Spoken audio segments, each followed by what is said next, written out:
Hello दोस्तों, आज जो टॉपिक हम डिस्कस कर रहे हैं, जो जो नेक्स्ट क्वेश्चंस थे, कल तक हमने 25 क्वेश्चन किए थे। आज 26 से लेकर 50 तक के जो क्वेश्चन है आज हम वो करने वाले हैं।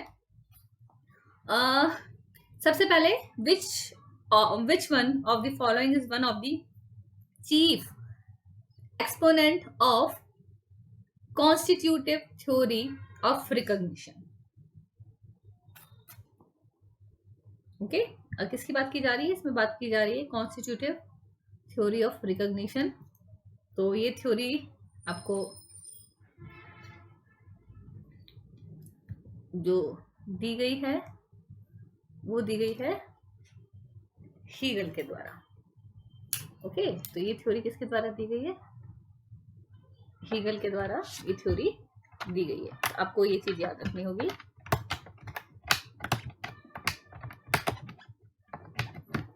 ओके, तो हीगल के द्वारा थ्योरी दी गई है। अब okay, constitutive theory of recognition.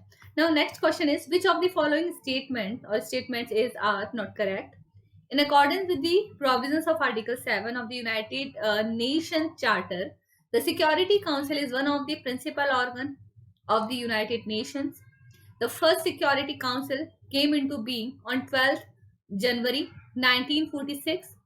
At the Manhattan Proposal, it was finally decided to establish such as an organ in the form of Security Council. 10 non-permanent members of the Security Council are elected by the General Assembly for the 5 years. Okay. यहाँ पे अगर बात की जाए तो in accordance with the provisions of Article 7 of the United Nations Charter, the Security Council is one of the principal organ of United Nations. ठीक है ना, ये सही है। और the first security council came into being, जो पहली जो सिक्योरिटी काउंसिल है सुरक्षा परिषद की अगर बात की जाए तो 12 जनवरी 1946 से एग्जिस्टेंस में आई थी। ये भी सही है, यानी ये जो सी पॉइंट है और ये जो डी पॉइंट है ये गलत है। The correct answer is 2, C and D are wrong. Okay, match list 1 and 2। अब 28 की अगर हम बात कर रहे हैं तो अगर हम बात करें law applied by the International Court of Justice, law applied by the International Court of Justice, ये कहाँ लिखा गया है? ये कहा गया आर्टिकल 38 में, law applied by the International Court of Justice। दूसरे में बात की गई है binding force of the decision of the International Court of justice. Binding force की बात कहाँ की गई है? आर्टिकल 59 में। ओके, सी में इंटरिम मेजर ऑफ और रिलीफ की बात की गई है आर्टिकल, ये देखिए याददाश्त पर आधारित प्रश्न है। और international courts power to allow the state to intervene in case to which it is not a party. The correct answer is 2. Okay, so here the answer is A, 1. Okay, now match list 1 and list 2.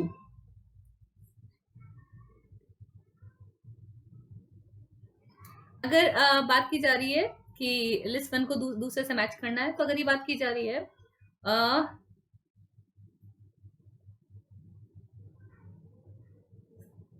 What is session acquisition of nationality, ठीक है ना। इसके द्वारा क्या होता है, आप nationality acquire करते हैं, राष्ट्रीयता प्राप्त करने का तरीका। दूसरा हो गया है reprisal, it is the cursive means of settlement of international dispute, international dispute को सुलझाने का तरीका रिप्राइजल। और good offices, it is specific means of settlement of international dispute, and substitution, loss of nationality. Okay,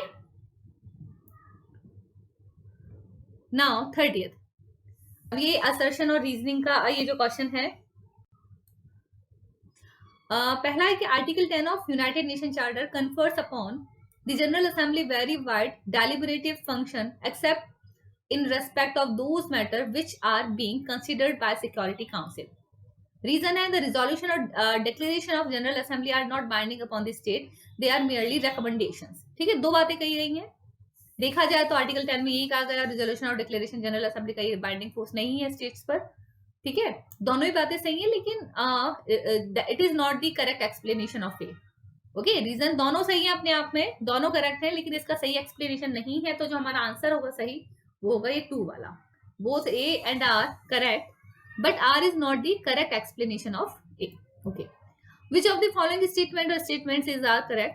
अब इसमें से देखा जाए तो कितने इसमें करेक्ट हैं. देखिए, all members of United Nation are ipso facto the member of the statute of the International Court of Justice. Correct, ठीक है ना. और the International Court of Justice consists of 25 judges which are elected by the General Assembly. Not, it is incorrect. ठीक है ना. इसमें देखा जाए तो जो पहला है ये सही है, ठीक है, ये गलत है. The judges of the International Court of Justice are elected for a term of 5 years. No. All the decision of the International Court of Justice are the basis on the majority of the judges. Yes. तो यहाँ पे A और D ये दोनों हैं, ये सही हैं. The correct answer is third. Okay. Read both assertion and reasoning. फिर assertion है, when a state behave in a with another state, international law confers right upon the state affected to resort to retortion, which means retaliation. If the international dispute are not resolved through peaceful means, then the state resort to compulsive or cursive means. तो इसमें क्या है कि assertion और reasoning दोनों दी गई है. अगर 32 का देखा जाए कि जब स्टेट्स बिहेव करते हैं डिसकर्टियस मैनर किसी और स्टेट से, तो इंटरनेशनल को law confers right upon the state affected to resort the retortion which means retaliation. If the international disputes are not resolve through peaceful means, then the state resort और compulsive और coercive means. ठीक है, तो ए और are, तो ए और are दोनों सही हैं, ठीक है ना. और जो आर है, जो रीजनिंग है, वो करेक्ट दी गई है. The correct answer is 1. The UN Commission on Human Rights was established in 1946. UN Commission of Human Rights किसके द्वारा एस्टेब्लिश किया गया था?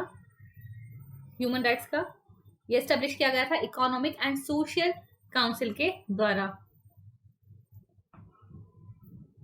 ओके, तो under Hindu law the person descended from a common ancestor but by different wives are known as, जहाँ पे husband एक ही है लेकिन वाइफ्स उसकी पत्नियां अलग अलग हैं, वो कैसे माना जाता है अगर इसकी बात की जाए तो the correct answer is same father different mothers, half blood. ठीक है, यूट्राइन ब्लड में क्या हो जाता है? Same mother different father. Full blood में same mother father.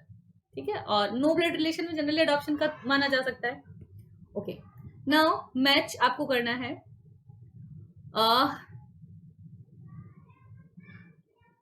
एग्नेट.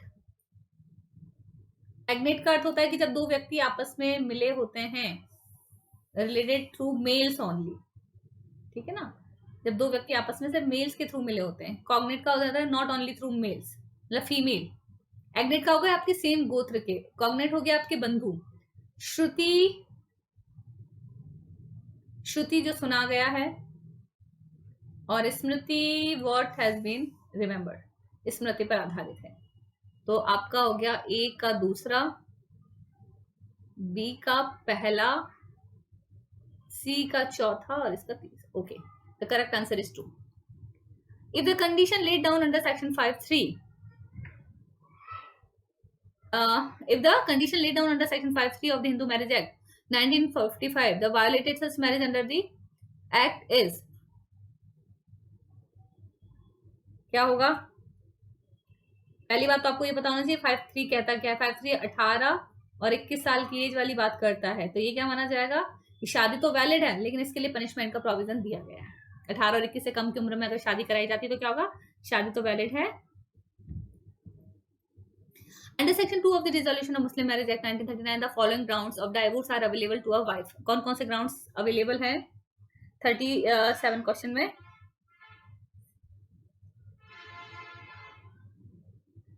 Husband about to लेना 4 साल तक नहीं मिला है. ठीक है ना. इसमें जो समय सीमा है, हस्बैंड ट्रीटेड क्रूएलिटी, इसका ग्राउंड है.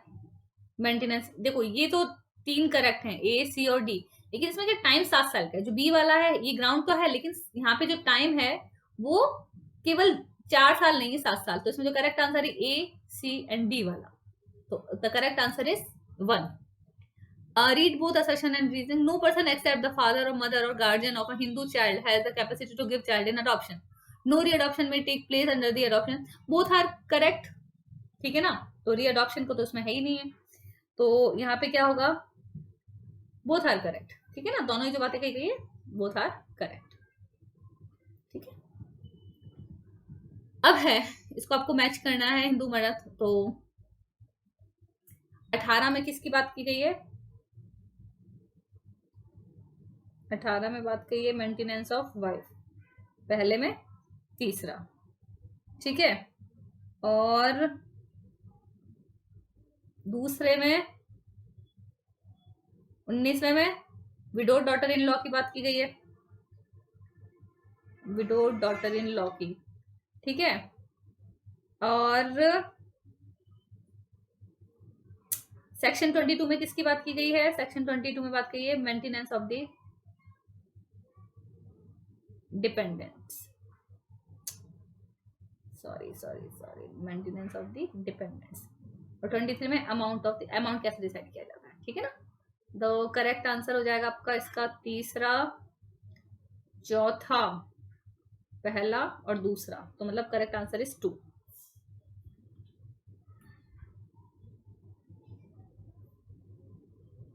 ठीक है, now marriage of all persons who are citizens of India belonging to various regions should be made compulsory registrable in the in respective state,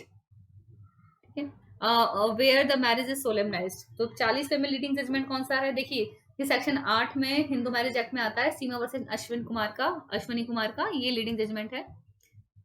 give the correct answer. Muta marriage is a temporary marriage recognized under Sunni law, recognized under Shia law, और marriage for a fixed period. देखिए temporary marriage है 41 में, अगर देखा जाए सही है। ठीक है, और मैरिज फिक्स पीरियड के लिए ये है, ये दो चीजें हमें याद रहती हैं हमेशा। इसके अगर क्वेश्चन के लिए बात की जाए, और ये शिया में होती है, सुन्नी में मुता मैरिज नहीं होती है। तो जनरली हम अगर बात करते हैं ना सुन्नी में, तो A, C and D they are the correct answer. केवल ये जो मैरिज है muta marriage, it is only in Shia law. Match list 1 and 2। Okay, अब देखो इसमें सिंपल सी बात है, 14 में क्या बात कही गई है, no petition for divorce within 1 year of marriage. RCR है इसमें, रेस्टिट्यूशन ऑफ कॉन्जुगल राइट में। सेक्शन 10 में है जुडिशियल सेपरेशन। अल्टरनेटिव जो रिलीफ है वो दिया गया है 13A में। ओके, तो पहले में 4, दूसरे में 1, पहले में 4, दूसरे में 1, तीसरे में 2 और चौथे में 3। तो करेक्ट आंसर इज 1। तो 42 का करेक्ट आंसर इज 1। अब read assertion and reasoning. A proposal may be revoked at any time before the communication of its acceptance is complete against the proposer, but not afterwards. Section 5 of the Indian Contract Act deals with the revocation of proposal and acceptance. ठीक है ना, अब ये 43 का correct answer क्या है। ठीक है, देखा जाए तो प्रपोजल के लिए बारे में जो बात कही गई है उसी का रीजनिंग दे रखी है। तो करेक्ट आंसर इज 43 का 4। ठीक है, इसका करेक्ट एक्सप्लेनेशन है, करेक्ट रीजनिंग दी गई है। अब which of the following statement are correct. Okay, a price for consideration is a price for any promise, only a moral obligation, a motive of for a promise, something for value in the eyes of law। अब 44 का अगर answer देखा जाए, price for promise है। ठीक है, moral obligation नहीं, it is not moral obligation. ठीक है ना, ये मोरल ऑब्लिगेशन तो है नहीं, लीगल ऑब्लिगेशन है। Motive for, it is not motive, it is a value in the eyes of law. तो हमें ए और डी बेस्ट आंसर है, ए एंड डी। तो करेक्ट आंसर इज 2। अब एक consideration, the case of Maurya versus Dharmadas Ghosh has laid down that minor contract become valid whenever he attend majority. No is the decision of the Supreme Court of the, no it is the decision of the Privy Council regarding the voidness of minor's contract and has laid down the contract without consideration is void। बताइए क्या होगा इसमें। ठीक है, केवल एक ही बात है इसमें जो प्रीवी काउंसिल का है, जब वॉइडेबिलिटी की बात करते हैं कि माइनर का जो कॉन्ट्रैक्ट है इट इज वॉइड एब initio, the contract of minor is void एब इनिशियो, ये बात कही गई है। तो करेक्ट आंसर केवल सी है वो करेक्ट है, और इसका जो आंसर देखा जाए तो केवल ये जो तीसरा है ये करेक्ट है, बाकी ये और ये गलत है। Okay, read assertion and reasoning. They are given the correct answer with the help of the codes given below. Okay, now acceptance is to offer what a lighted match to the train of gunpowder. Acceptance cannot be separated from offer. इसका क्या होगा? A is true, ठीक है ना? Acceptance को offer से separate नहीं किया जा सकता. It is wrong. ठीक है, the correct answer is A. ठीक है ना? तो एक्सेप्ट जो रीजनिंग दी गई है वो गलत दी गई है. ए सही है, लेकिन एक्सेप्टेंस वाली जो रीजनिंग है वो गलत है. तो correct answer is 1. The defence of non est factum is available to the contracting party who has committed mistake as to the किसकी बात की गई है 47 में? Nature of contract. ठीक है ना? नेचर ऑफ कॉन्ट्रैक्ट के बारे में जो नॉन एस्ट फैक्टम है, it is regarding the fact. ठीक है, द नेचर ऑफ कॉन्ट्रैक्ट की बात करता है. Under the Indian Contract Act 1872 which one of the following does not fall in the meaning of fraud? अभी इसमें से एक्टिव कंसीलमेंट, ठीक है,